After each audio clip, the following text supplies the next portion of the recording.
प्रीति अपने बॉयफ्रेंड दीपक से बहुत गुस्सा थी और जब दीपक उसे मनाने के लिए आता है तो प्रीति उससे बात ही नहीं करती है। प्रीति यार क्यों गुस्सा कर रही हो? अरे थोड़ा मेरे बारे में सोचो। अब तुम अचानक से कह दोगी कि शादी करते हैं या घर वालों से बात करो तो कैसे हो सकता है यार? अरे मेरी माँ को तुम जानती नहीं हो। अरे उनके विचार बहुत पुराने टाइप के हैं। अरे यार उनको जाके कहूंगा ना कि माँ एक लड़की से प्यार करता हूँ और मैं उससे शादी करने वाला हूँ तो उनके मन पे क्या बीतेगी कि मेरे बेटे ने ऐसा काम किया। अरे थोड़ा समय दे दो मुझे, मैं सब कुछ ठीक कर दूंगा। प्लीज यार मेरी बात तो समझो। ना मुझे तुम्हें कुछ समझाना है और ना ही तुम्हारी बात को समझना है। अरे जब मेरे परिवार में किसी को कुछ पता नहीं था तुम मुझे प्रेशर बनाते थे कि मैं अपने घर में बताऊं, आतंक मचाया हुआ था।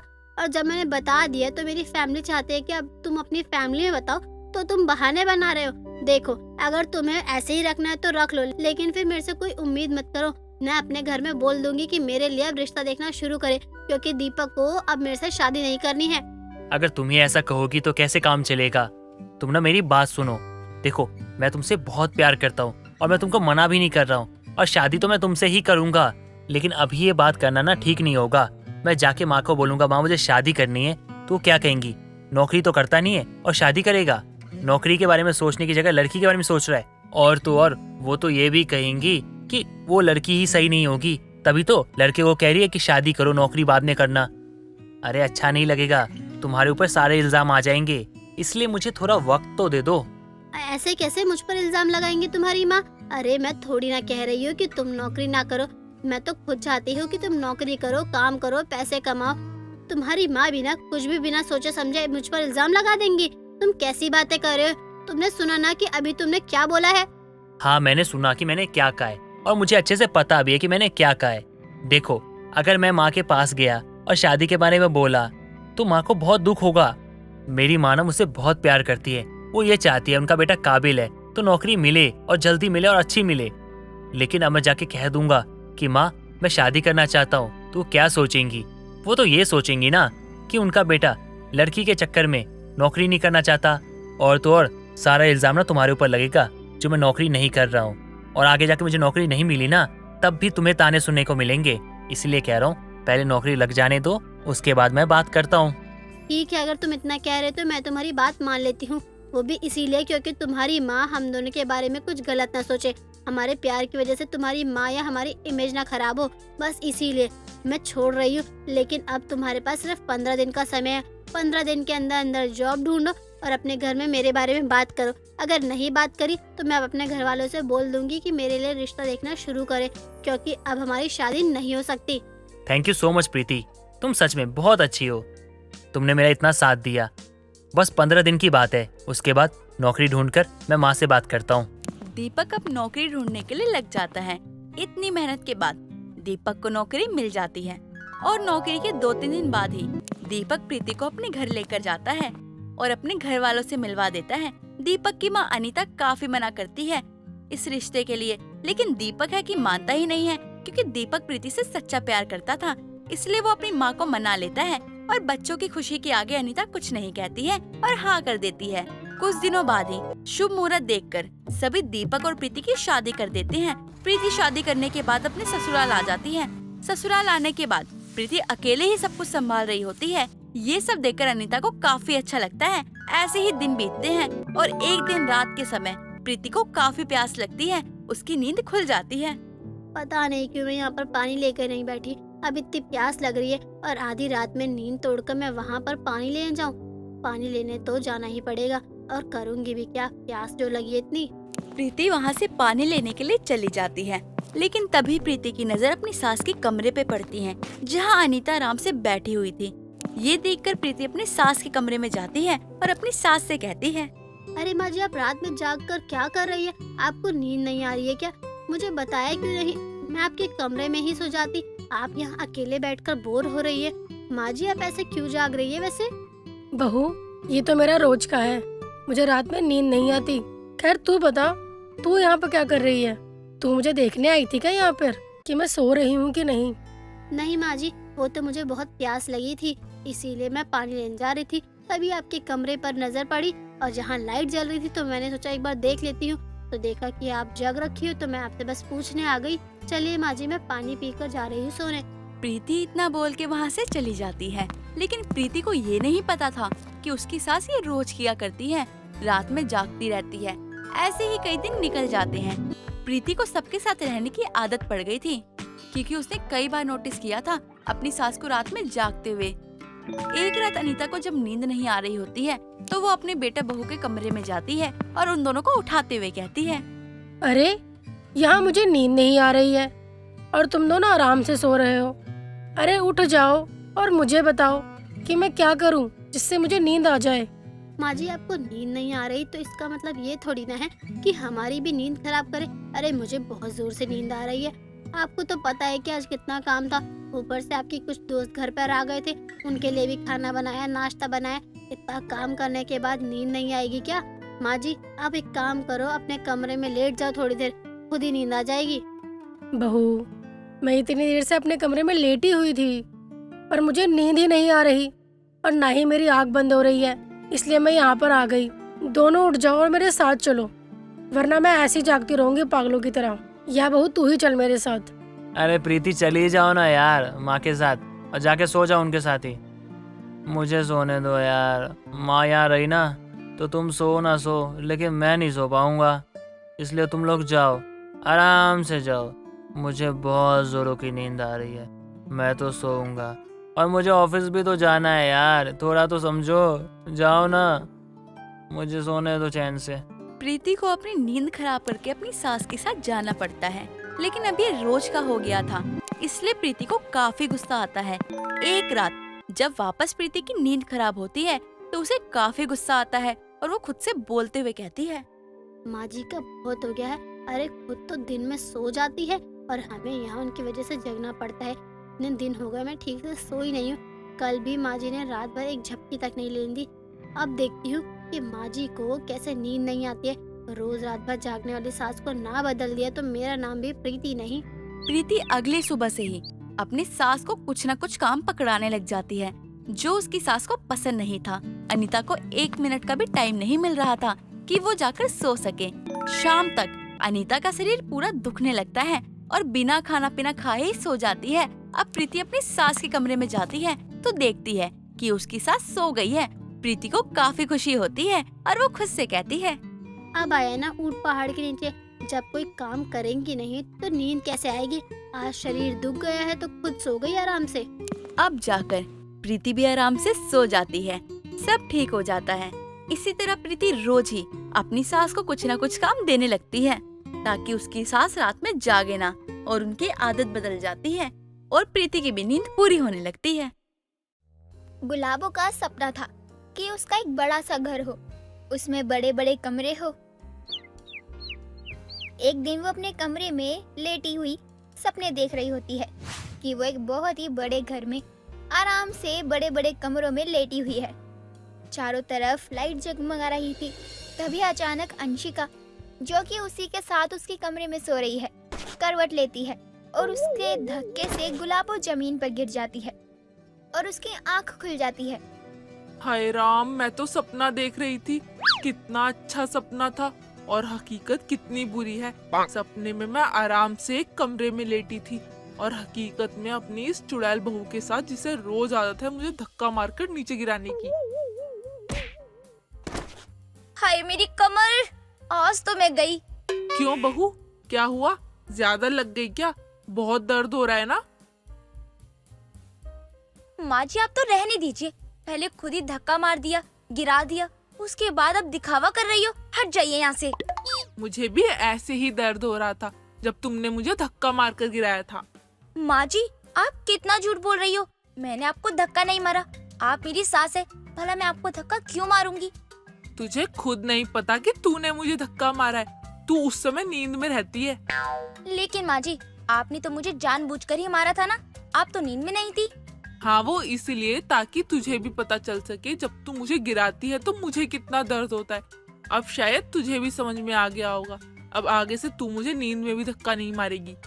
जी माँ जी, समझ गई। आगे से मैं सच में आपको गलती से भी धक्का नहीं मारूंगी। अब सो जाइए, सुबह होने वाली है। हाँ ठीक है, सो जा। गुलाबो और अंशिका इतना कहकर अपने अपनी साइड फिर से सो जाती हैं। अगले दिन अंशिका अपनी कमर पर हाथ लगाए झुककर घर में झाड़ू लगा रही थी। तभी उसका पति धीरज वहाँ आता है। आपको कौन सा ऐसा खजाना मिल गया जो आपकी हंसी नहीं बंद हो रही है? इस घर में मुझे अकेले छोड़कर बाहर रहने के लिए ही तो आप मुझसे शादी कर लाए थे ना। अरे नहीं नहीं, तुम गलत समझ रही हो। तुम तो हर बात को दिल पे ले लेती हो। अरे मैं तो इसलिए हंस रहा था क्योंकि तुम जो कमर पे हाथ रख के झाड़ू लगा रही हो ना, ऐसा लगता है माँ से पहले बुढ़ापा तो तुम्हारा आ गया है। बुढ़ापा माँ जी से पहले नहीं आया है, लेकिन हाँ, ये कमर दर्द उनका ही दिया हुआ है। मैं कुछ समझा नहीं। माँ ने तुम्हें कमर दर्द दे दिया, लेकिन कैसे? सही से बताओ। धीरज और अंशिका आपस में बातें कर रहे होते हैं। तभी गुलाबो वहाँ आती है और उनकी बातें सुनकर बोलती है। बेटा मैं बताती हूँ, मैंने तेरी पत्नी को बेड से धक्का मार दिया था, इसलिए उसकी कमर में चोट लग गई। लेकिन क्यों माँ? आप मेरी पत्नी के साथ ऐसा क्यों कर रही हो? ये तो आपकी कितनी देखभाल करती है। बेटा देखभाल तो करती है, ये बात तो सही है, लेकिन ये रोज मुझे रात में सोते हुए धक्का मारती थी, इसीलिए मैंने भी इसे मार का एहसास दिलाया कि कितना दर्द होता है। अब ये आगे से नहीं करेगी। अरे इसकी उम्र नहीं है, अगर इसकी एक दो हड्डियां टूट भी गई तो जुड़ जाएंगी, मेरी नहीं जुड़ पाएंगी। देखिए माँ, मुझे काम के चक्कर में हमेशा बाहर रहना पड़ता है और आप दोनों की एक दूसरे से बनेगी नहीं। आप लोग एक दूसरे का ध्यान नहीं रखोगे तो कैसे काम चलेगा माँ? तू हम दोनों सास बहू की छोड़, अपनी बता। हमारा दोनों का तो चलता रहता है। ये सब बस सास बहू के एक कमरे की वजह से हो रहा है। जिस दिन हमारा कमरा अलग होगा उस दिन हमारी लड़ाई भी खत्म हो जाएगी। माँ लगा हुआ तो हूँ, थोड़ी तनख्वाह बढ़ जाने दो, उसके बाद एक और कमरा बनवा दूंगा। आजकल महंगाई इतनी होती है, क्या बोलूं मैं आपको। आजकल किसी भी काम में हाथ देने से पहले 100 बार अपने दिमाग में उसी सोचनी होती है। ठीक है, तू तो फिर से महंगाई का रोना रोने लगा। अभी बनवाने की नहीं बोल रही, चिंता मत कर तू। माँ जी, धीरज जी, आप लोग बैठकर बातें करिए। मैं आप दोनों के लिए कुछ खाने को लेकर आती हूँ और चाय बनाकर लेकर आती हूँ। हाँ बहू, जा जल्दी जा, मेरा बेटा इतनी दूर से आया है, थक गया होगा। अंशिका रसोई में जाती है और चाय पकौड़े बनाकर बाहर ले आती है। सभी चाय पकौड़े खाते हुए आपस में बातें करते हैं। धीरज हमेशा काम के चक्कर में बाहर ही रहता था। घर में बस अंशिका और उसकी सास ही रहती है। दोनों का एक कमरा होने के कारण आपस में दोनों की लड़ाई होती रहती थी। एक दिन अंशिका अपनी साड़ी निकालने के लिए अलमारी खोलने चलती है तो बीच में एक लकड़ी की छोटी सी अलमारी अड़ जाती है। अंशिका उसे हटाने की बहुत कोशिश करती है, लेकिन वो उसे हिला भी नहीं पाती। तभी वो अपनी सास को आवाज देती है।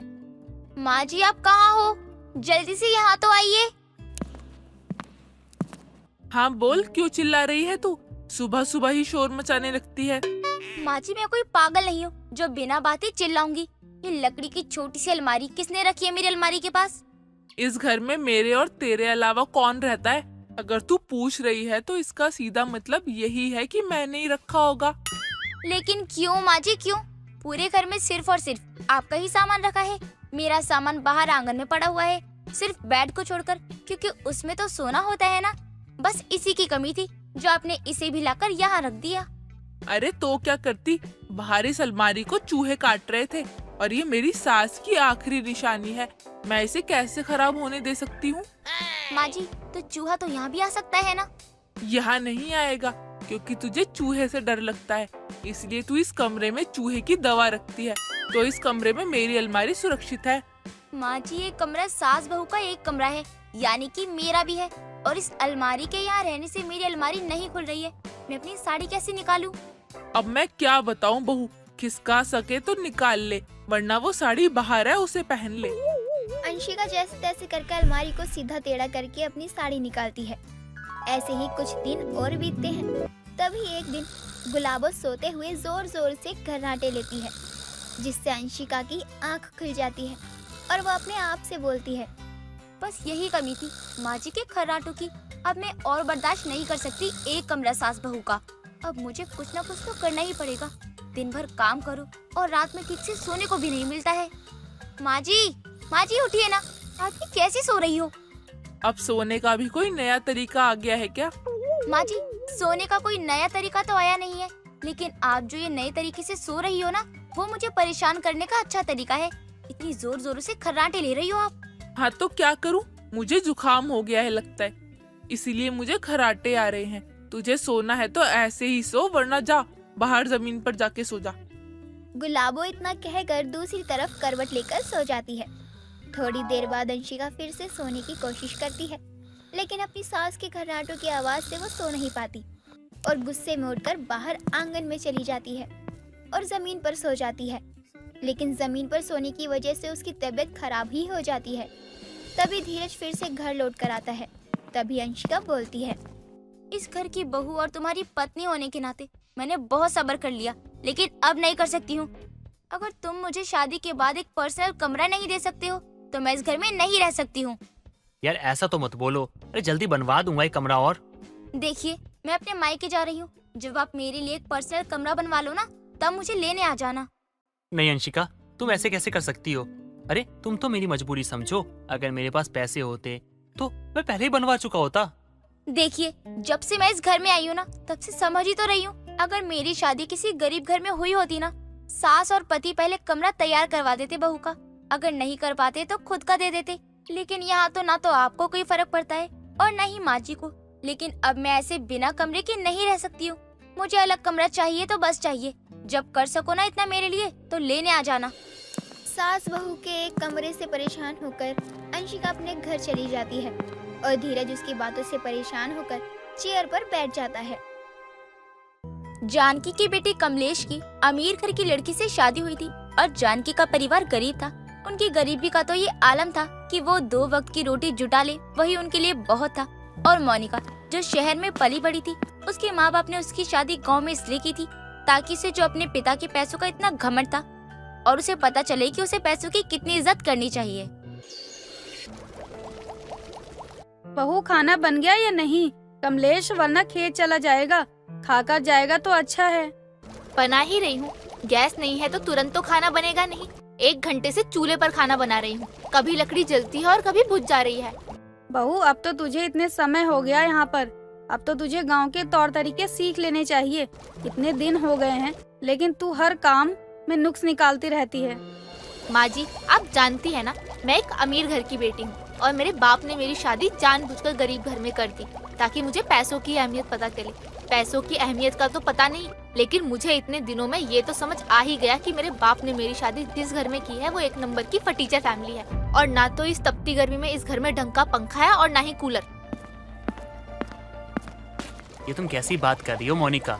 यहाँ गांव में पंखा हो ना, वही बहुत बड़ी बात हो जाती है। और तुम कूलर की बात कर रही हो? अरे कहाँ से लाएंगे हम? हमारे पास इतना पैसा नहीं है कि हम पंखे के अलावा कुछ और खरीद सके। अरे हम तो दूसरा पंखा तक नहीं लगा सकते घर में। और वैसे भी हमको आदत है, लेकिन तुमको नहीं होगी क्योंकि तुम बाहर रहती थी, एसी कूलर ये सब यूज किया करती थी। अब अचानक से गांव में आके रहोगी तो ये सब तो होगा ही ना।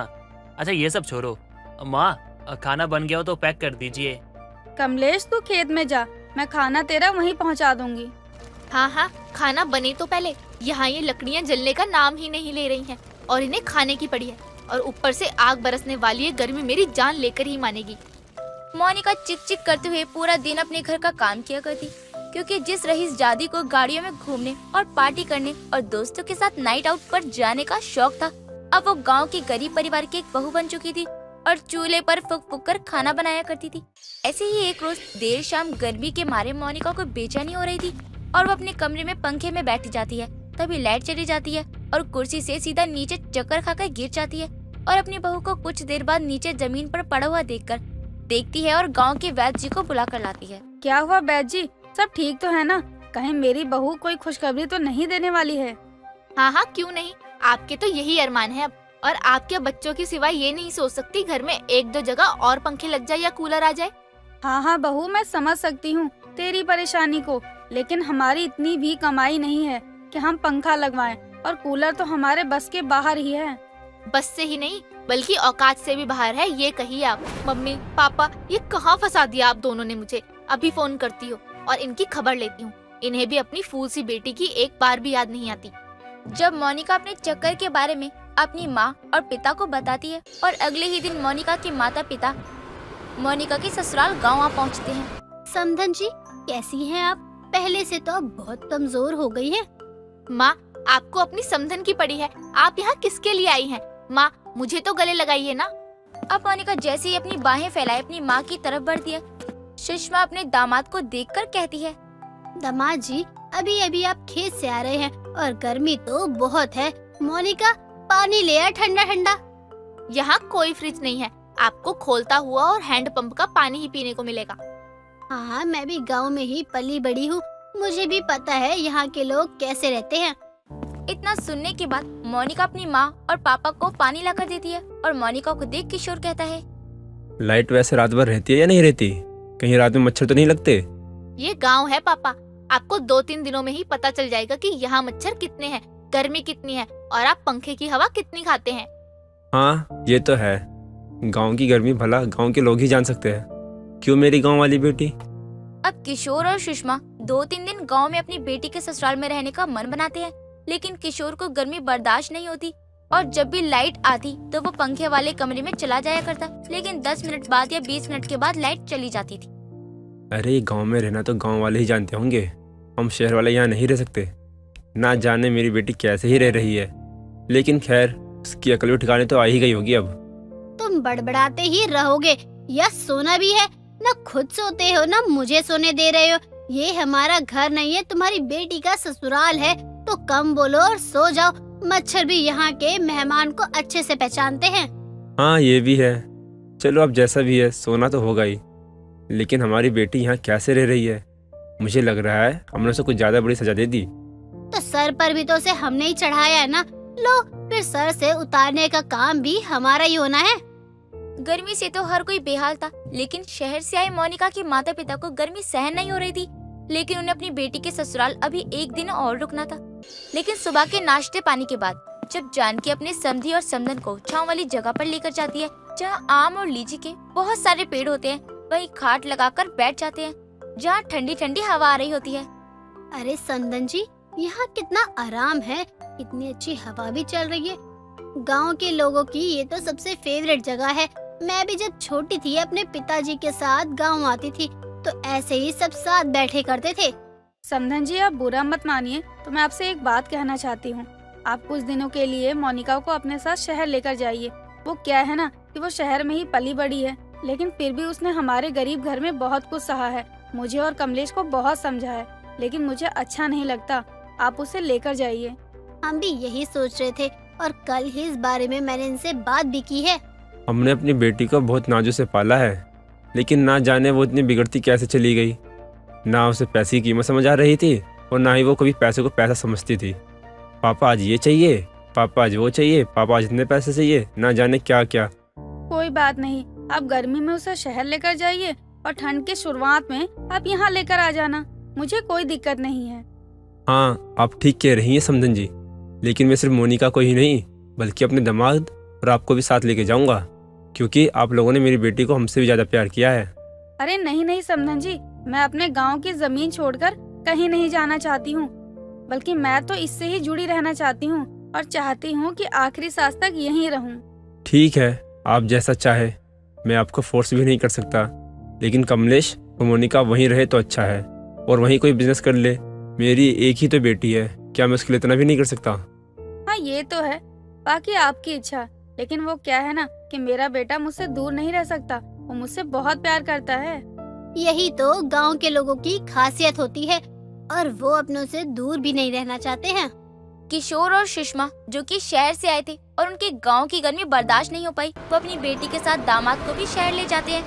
वहाँ किशोर अपनी बेटी और दामाद को नए घर के साथ एक बिजनेस करने के लिए भी पैसा देता है, जिसके बाद सभी हंसी खुशी रहने लगते हैं।